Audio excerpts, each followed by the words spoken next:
à toi qui en cet instant écoute ce podcast. Je m'appelle Patricia Verneret, je suis auteure, formatrice par la voix et coach de vie.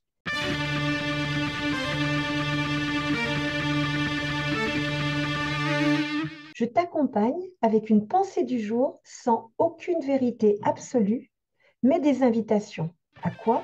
À écouter la vie en toi qui veut s'exprimer et t'aider à passer à la suite de ton histoire. Modélisation et réalité individuelle. Toi qui écoutes, si je te dis que nous semblons tous vivre dans le même monde, mais qu'en réalité, ce n'est pas le cas. Ici, je n'évoque pas les différents niveaux de vie matérielle ou intellectuelle, ni de genre. Si je te dis que notre réalité est directement impactée par la modélisation que nous en faisons, est-ce que ça te parle? Alors, c'est parti pour quelques éclairages avec une vigilance à garder. Chacun d'entre nous a fait avec les possibilités qui étaient les nôtres à un instant T. Définition étymologie. Pour plus de clarté, voici le référentiel sur lequel je m'appuie. Modélisation, système physique, mathématique ou logique représentant les structures essentielles d'une réalité et capable à son niveau d'en expliquer ou d'en reproduire dynamiquement le fonctionnement. Réalité, du latin realitas, caractère de ce qui est réel. Pourquoi je te livre ce référentiel? Eh bien, parce que c'est le cœur du sujet. Construction. Dès notre venue au monde, nous avons été des éponges de notre environnement. Éducation, mimétisme, apprentissage et expérience ont participé à la construction de nos personnalités en devenir. Nous n'avons cessé de nous adapter à ce monde, par amour ou admiration, par affection ou rejet. Nous avons tenté de ressembler ou dissembler au plus grand que nous. La liberté d'expression que l'on nous a accordée a stimulé ou étouffé bon nombre de nos différentes facettes, avec parfois un problème dans les fondations de la construction: confondre adaptation et se conformer aux attentes des autres, de peur d'être rejeté.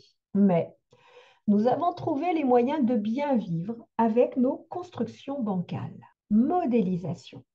Notre construction intérieure est devenue petit à petit un modèle d'existence qui a permis de grandir, de nous adapter à notre environnement, un environnement dont nous dépendions totalement. Il est un référent qui permet d'accepter ou de refuser certaines règles, de différencier ce qui est acceptable de ce qui ne l'est pas. Alors tout ce qui viendra le conforter sera totalement accepté. Tout ce qui viendra le déranger sera refusé en bloc, parfois avec beaucoup d'émotion, tellement même que la modélisation se renforcera encore. Que ce soit en mode pour ou contre, le terrain de jeu reste le même. Modéliser a permis de donner du sens aux expériences en s'appuyant sur la comparaison entre ce qui a été appris et un événement vécu dans le présent. Et nous grandissons encore. Petit à petit, si nous n'avons pas appris à nous écouter en profondeur, la modélisation du monde qui nous entoure est alors confondue avec notre identité. Une identité qui trouve une justification à son existence dans un modèle de vie. Comportement, réaction, imagination, etc. Tout fonctionne à l'intérieur de ce monde. Notre modèle commence à se figer, à tel point qu'un autre modèle apportera de l'incompréhension totale. Ce qui entre dans la logique de son modèle est la vérité. Ce qui n'entre pas est mensonge ou illusion ou utopie. Vision du monde. Et l'on confond alors sa réalité individuelle avec la réalité. Notre mental allant jusqu'à inventer des scénarios pour justifier et intégrer ce qui ne rentre pas dans sa logique, ou préférant ignorer certaines informations perçues pour sauvegarder sa raison. Il sera de mauvaise foi. Nous employons tous les mêmes mots, mais nos expériences et notre modélisation ne leur donnent pas le même sens. Nous vivons parfois dans un même environnement, mais nous ne le traduisons pas de la même façon. Nos émotions portent les mêmes noms, mais nous ne les vivons pas de la même façon. Nous avons parfois vécu une même scène, mais nous l'intégrons, percevons à travers tous nos filtres et en fonction de ce qui est envisageable ou non. Nous n'en ressortons pas transformés pareillement. Notre relation au monde et aux autres est directement impactée par l'ouverture d'esprit et compréhension d'autres modes de fonctionnement que les nôtres.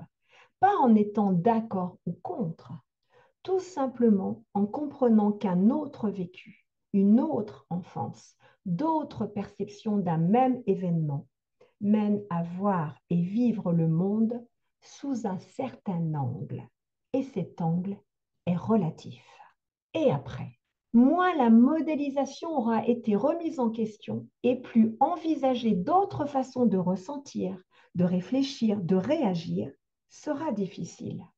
Car tout ce qui n'entre pas dans le système est vécu comme une mise en danger, une attaque personnelle. La souffrance commence quand notre environnement intérieur ou extérieur pousse à changer. Elle vient quand on refuse le vivant de notre environnement intérieur et extérieur.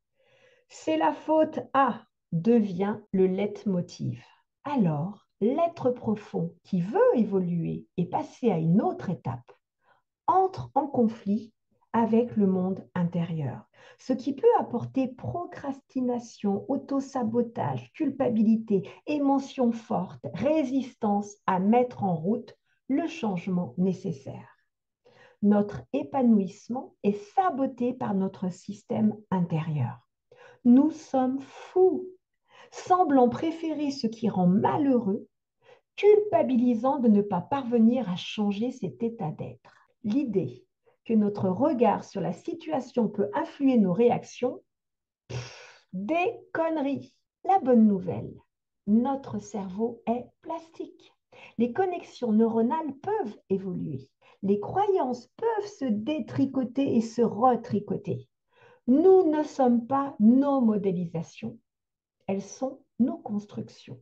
S'écouter en profondeur dans son présent, pas après pas, aidera à faire évoluer son modèle.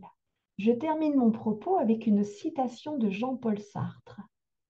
Je ne suis pas responsable de ce qu'on a fait de moi, mais je suis responsable de ce que je fais de ce qu'on a fait de moi.